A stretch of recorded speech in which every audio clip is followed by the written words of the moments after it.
I've always known that Senator Natasha Akpoti-Uduaghan has concrete evidence to prove her sexual harassment allegations, which is one of the reasons why she has decided to drag Senator Akpabio both locally and internationally for the world to see the kind of leaders we have here in Nigeria.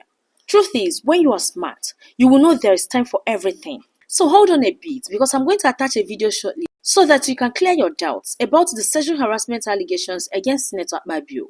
So guys, the long-awaited time is here, as Senator Natasha Akpoti-Uduaghan, the only female politician who against all odds stood her ground and refusing to be silenced, is about to make her sexual harassment allegations evidence public for the world to see after over a year of enduring sexual advances from Senator Akpabio, who is the current Senate President of the 10th Assembly. But guys, by the time Senator Natasha is done with Senator Akpabio, he will forever regret ever messing with the wrong woman. I am sure he's already regretting his actions because he never envisaged it going this route. I pray that other men out there will learn from this because not every woman is messed with. But then, just imagine how frustrating and devastating this experience of enduring sexual harassment advances from the Senate President for over a year could be. Just imagine it for a second. And how you could be subjected to different manner of malignment over your refusal to give in to his demands, knowing fully well he's the presiding officer in the red chamber.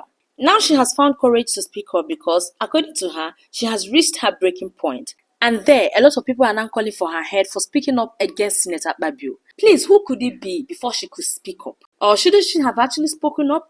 And again, let's be clear here. Natasha is being suspended, being remanded, and being sanctioned not because of any gross misconduct, which the powers that be attributed it to. Not at all. Not for any of those flimsy reasons they are giving. All those sanctions are calculated attempts to silence her because she dared to challenge the establishment. Well, let's hear from the horse's mouth herself. But before that, please kindly give this video a thumb up. Subscribe if you haven't. Share and on your notification bell to constantly get notified the moment you drop new updates. Don't also forget to leave your opinion in the comment section below. Why did you raise the issue of didn't you raise the issue of sexual harassment on the floor? How do you mean? I should have just mentioned No, it on the I'm floor? asking because, you know, the issue of your seat was the contention when that altercation happened. But when you went on television, you raised the issue of sexual harassment. So I'm just curious, though, why didn't you raise it on the floor? Okay, Sharon, you know, I had told you I didn't want to go in details into the sexual harassment part because, you know, there's been a whole lot of conversation, but I will touch a bit of it.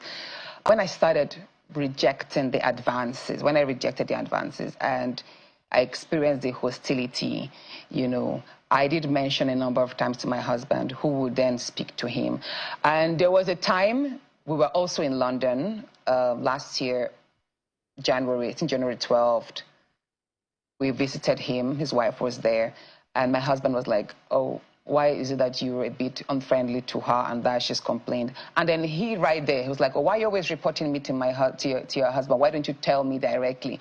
And then when we resumed chambers, and the next time I saw him, you know, maybe not allowing my emotions or something, and I was like, oh, dear SP, I've tried to present this a number of times. Why don't you allow me? He goes, Natasha, so you now see that no matter how many times you report to your husband, you have to meet with me.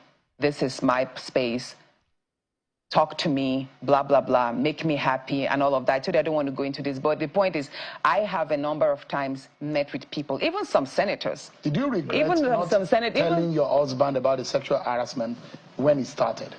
No, I didn't regret not telling him. The first thing is, a lot of women find it very difficult to speak about sexual harassment. Even women who are raped, many of them don't speak about it, and that's the worst part of it. Because there's a burden of shame that comes with speaking of sexual harassment, especially in this part of the world, whereby it's a taboo for women to speak about any violation of her body or interests, you understand? As a society, we have not developed to a point whereby certain conversations are allowed. And I think maybe, probably, it doesn't mean I don't trust my husband, but I think I was looking at preserving the friendship between himself and the Senate President.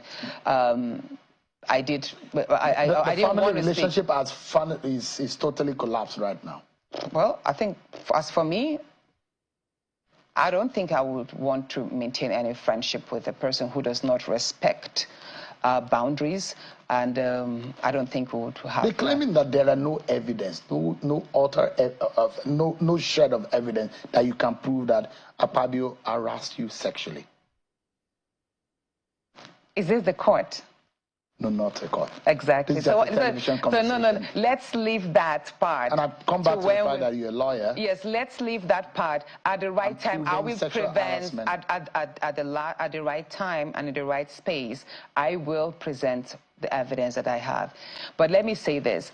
While I was illegally suspended, I was not given a chance for the matter to be investigated. And then the committee that was set up, which was headed by Senator Neda Emaswen, they did not invite me. The first time the invitation was sent out, which was on the 5th, that was the very day I submitted the petition. There was a court order that the committee should not sit for 72 hours, but explain to the court the reason why I should face that committee. They went ahead, had the session, had the meeting, came up with the suspension, and there were also complaints by some senators that their signatures were, it was the attendance sheet that was used to endorse the report and not the senators themselves, which also amounts to the report being fraudulently conducted, which also again means my suspension is void ab initio as well. So a whole lot of irregularities surround my suspension. And then again, when I asked why was I suspended, they said I was not suspended for the sexual harassment. I was petition. I was suspended for gross misconduct. And then you ask, what exactly was my gross misconduct? What did I do that amount? They say it's because I violated the Senate rules. But are they not in violation of the Senate rules? The Nigerian Constitution does not allow an elected officer to be suspended. But then the Senate says they are bound by their own Senate rules. The Senate rules says that a senator should be suspended for a maximum of just 14 days. Where did they get the 6 months? Just about 6. Hello, you're watching Daily Events News, your favorite platform for amazing events happening across Nigeria. If you have watched up to this moment, thank you so much and kindly give us a thumb up. If you're a returning subscriber, thank you so much for coming back. We really appreciate. And if you're seeing this handle for the first time, please kindly click on the subscribe button and turn on your notification button for more interesting updates. Also follow us across social media at Daily Events News. See you all in our next video and thanks for watching.